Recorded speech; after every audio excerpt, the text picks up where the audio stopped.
So, yan. Good day sa inyong lahat mga technician. So, meron tayong repair dito ngayon na electric fan. So, bagong design ito.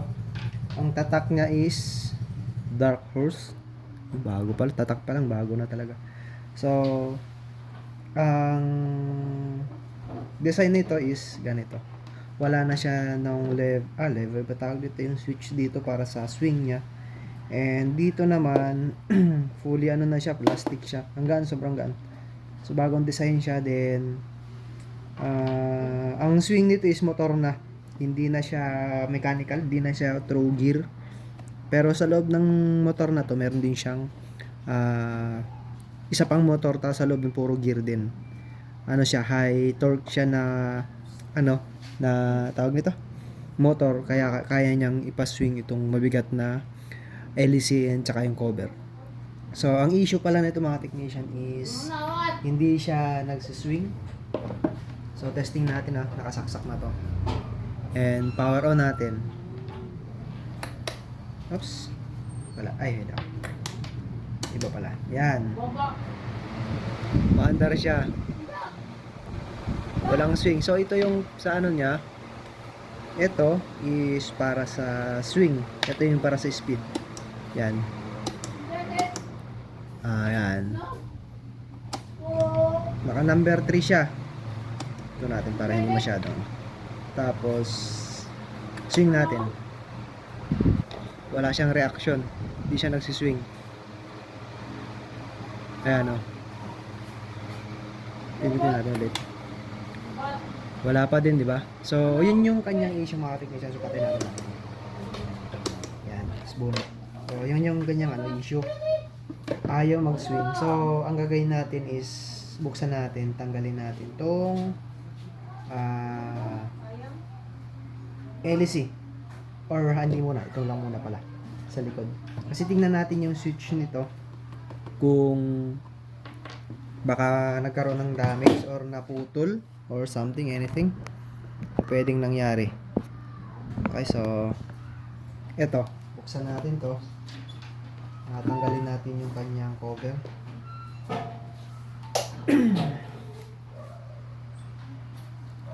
Ayan, iwas natin yung kanyang ating ilaw.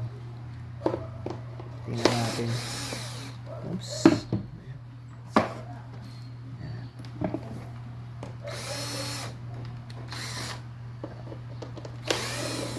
So ito, bagong design ito mga technician. Ano siya? Hindi ko alam kung saan gawa to. So, I think made in na to. Gawang China. So marami naman tayo nito. Halos lahat naman ang gamit natin ngayon is made in China. Iba na talaga yung nag-evolve na yung design nila. So, meron na tong remote control, no? Yung iba di remote na. So, pala meron akong video na para doon sa remote control na yung electric fan. From siya, analog. Yung manual pala, sorry. Manual to remote control. So, meron akong video pala ng mga technician. Stand fan siya. Actually, nandito siya. Ginagamit ko siya ngayon. Ayan. Ito yung kanyang remote. Testing natin, Ayan. Nagyabang pa, no? Ayan. So, lang natin, meron akong video na to ka-technician. Ilalagay ko yung link sa baba. Try mo panoorin kung gusto mo magkaroon ng remote control. Napaka-convenient nito. Ayan o. Ayun. So, ayun. Sana mapanood mo yun ka-technician. At tutorial yun. Pwede mo rin siyang gayahin. And, may piyesa ka lang nabibilin. Okay? So, ito. Balik tayo.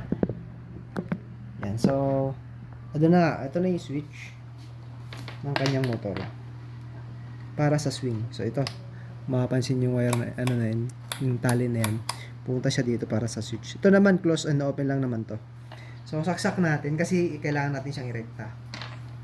Kasi baka nawalan ng control or contact. Ayan. So on natin. One. Then natin to, i-rekta natin. On natin siya. Uy, gumagana. Gumagana siya minsan. Ay, pero walang ano. Ayun, oh. Parang may naglulus. Ibahin natin posisyon. Minsan gumagana, minsan hindi. Ayan, wala na siya. Minsan kumakonect siya, minsan hindi rin. Wait lang, ganito gawin natin. So meron tayong tester, no? Sana meron tayong tester na gamit. So una gagawin natin dyan is tingnan natin yung continuity na lang. Kasi kung naglulus to,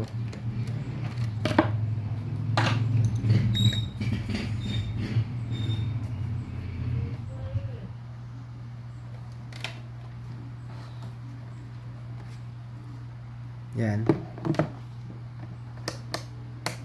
Wala natin ng ganyan. So, tingnan natin kung may continuity. Testerin lang natin to. Switch natin. Wala. Isa pa. Ayan, buo pala eh. Yan, buo. So, good ito kanyang switch. Hindi naman siya nagloloko.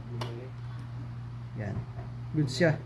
So, ang gagawin natin dito mga technician is tingnan natin tong pinakang loob sa lever kasi baka merong kumalas o lumuwag. Something na hindi okay dito. So, itong gagawin natin, baklasin muna natin to LC kasi yung lock andito sa ilalim. Okay? Mukhang binuksan rin ito eh. Kasi nakaikot to. Wala sa alin eh. Yan. So dito, tanggalin natin lahat to. Kasi dito yung kanyang lock. Okay. Yan. Ito yung lock niya.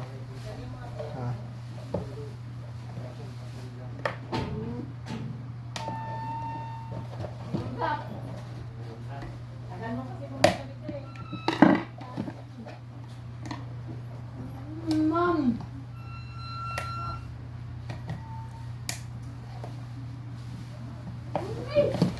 Yan. Ano? Ang lambot ng kanyang ano, plastic. Ang bilis yung pagwasa. Oo, hindi. Anak.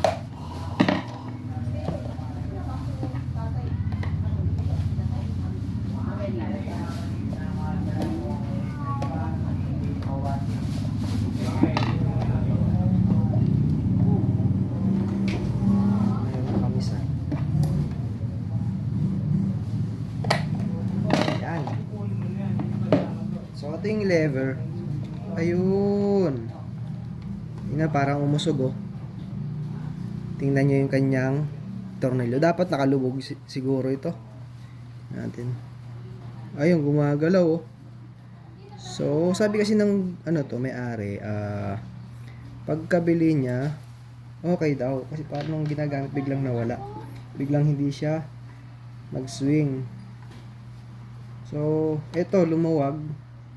I think hindi ito magiging okay kahit ilubog pa natin o kahit itornilyo pa natin. So, may ginawa na akong ganito dati. Minodify ko yun. So, i-modify natin to. Huwag natin ilalagay itong tornilyo. Kasi kakaikot yan, umiikot din to. Lumuluwag yan. So, kailangan natin siya ng lagyan ng ano, ng patusok na fix. Hindi na siya patornilyo, no? So, pwede na tayo maglagay ng bakal or alambre dito. Then, tsaka natin gagandahan yung pagkakanik. I-fix natin siya. Okay? So, ito, meron akong wire dito. Ito. Yan. Medyo makapal-kapal to. So, yung butas niya is malaki naman. Lagyan lang natin siya ng doblehin natin para mas matibay. Yan. So, ano, pwede yung ano din, yung alambre. Alam mo yun, yung kawad. Tie wire na ginagamit. So, pag, ano, yung pagtatali nila ng tawag nito, um, yung sa mga steel, sa construction, pwede yan. So dito hanapin lang natin yung butas. So madali lang naman to, mga trouble na ganito mga technician. So at least meron kang idea. Hindi pumasok.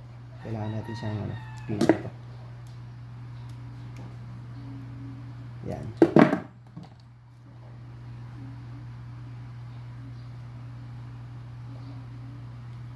Yan, nakapasok. Yun, sakto. Oh. Then, try natin siyang anda rin. Kasi kailangan natin, ay hindi na pala. Okay na dito. Yan. So, kailangan natin siyang mabutin. Kasi kailangan magsalubong to. Ayan. So, ito naman salubong natin. So, kailangan natin mabutin dito sa banda. Putol natin.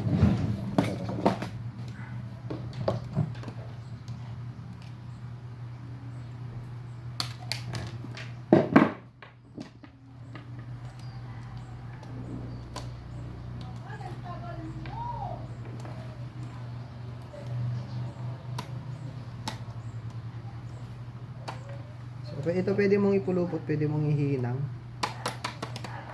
Yan. Pero para walang sumasabit, try natin ihinang kasi tanso naman to eh. So ayan o. Yan. Hinang ko na lang siya. Medyo bawasan ko lang. Tanggalan ko ng insulator kasi hindi siya hindi tatalaban ng kulay ng pagod. Or ng LED.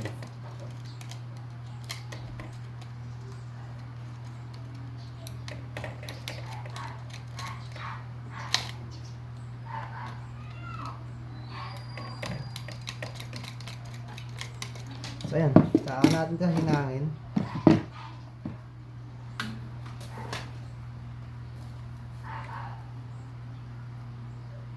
Okay.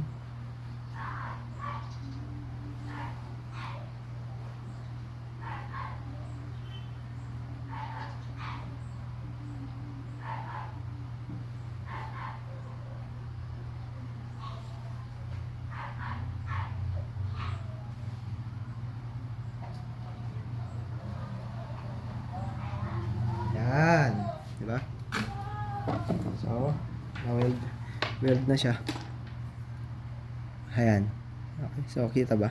So, diskarte mo na kung paano mo yung pagdidikit, kung paano mo gagawin. Basta't nakita natin yung trouble. So, testing. Yan o, nagsiswing na siya. Ah. Diba? Gumana na. So, ang naging problema is dito sa lever, yung connection, kumalas yung motor. So ito yung sinasabi ko kanina, high torque na motor. Daming gear nito sa loob. So ayun lang mga technician. So salamat sa inyong panonood. Sana may natutunan ka sa video na to.